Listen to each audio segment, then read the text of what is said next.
আসসালামু আলাইকুম দর্শকবৃন্দ। ইরানের হুঁশিয়ারি, ইরানের উপরে যদি আমেরিকা এবং ইসরায়েল আক্রমণ চালায় তাহলে তার যন্ত্রণাটা হবে খুব ভয়াবহ।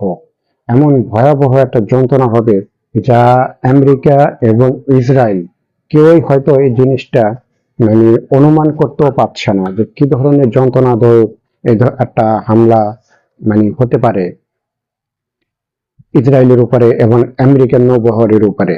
এটা প্রতিরক্ষা ইরানের যে প্রতিরক্ষা মন্ত্রণালয় আছেন, প্রতিরক্ষা মন্ত্রণালয়ের একজন কর্মকর্তা, ওনার নামটা ইরানের প্রতিরক্ষা মন্ত্রণালয়ের পক্ষ থেকে এই জিনিসটা জানানো হয়েছে। ইরানের প্রতিরক্ষা মন্ত্রণালয়ের মুখপাত্র রেজা তালাই তিনি এই মন্তব্যটা করেন যে ইরানের উপরে হামলা হলে তার যন্ত্রণাটা হবে খুব কঠিন, খুবই বড়।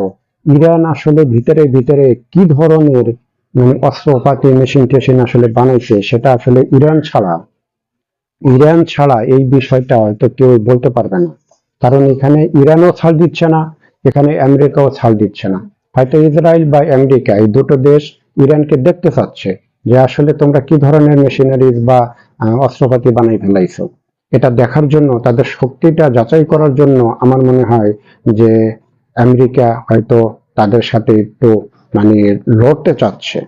তাদের যে শক্তিটা আছে সেই শক্তিটাকে দেখার জন্য আমেরিকা লড়তে চাচ্ছে, যে আমি দেখবো যে আসলে তোমাদের কি শক্তি আছে, কি তোমরা আবিষ্কার করে ফেলাইছো, যে তোমরা যে আসলে কোনো কথার ছাড় দাও না, সব কথাকে ধরে আমাদেরকে পাল্টা হুমকি দামকি দাও, এটা দাও সেটা দাও।